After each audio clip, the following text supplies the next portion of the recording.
That was my first lesson. And the difference in culture and values between the Arabic culture and the Israeli culture. We got into the hospital and there were hundreds of people wounded on the floor.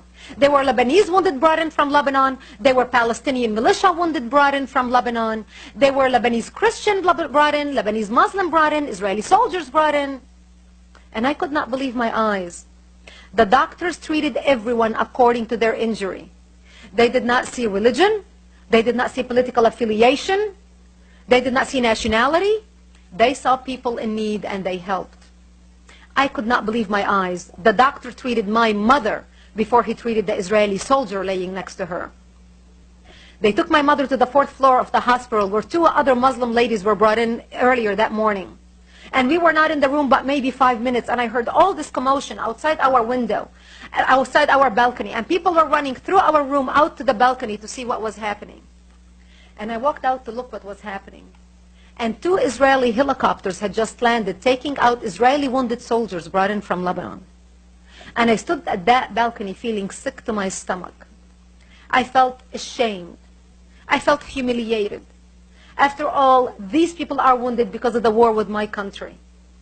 I didn't know how the people standing next to me are going to react to me. I didn't make eye contact with anyone. And then I felt this tap on my shoulder. And I looked to my side and there was an Israeli nurse standing next to me, and she said, "You are new here, aren't you?"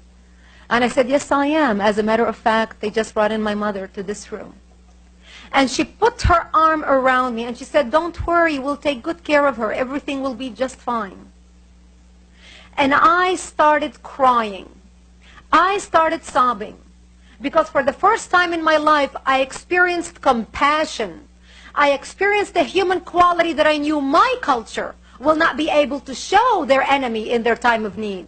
I knew if I was a Jew standing on the 4th floor or any hospital in the Middle East, I would be lynched and thrown down to my death as shouts of joy of Allahu Akbar would echo through the hospital and down the surrounding streets.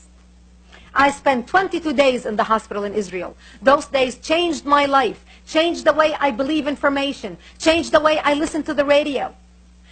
I learned I was sold a lie by my government about the Israeli people and the Jewish people that was so far from reality.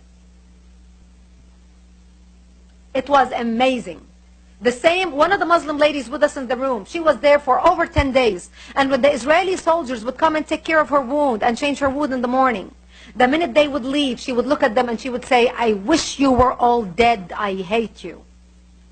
And if you could see evil, I saw evil.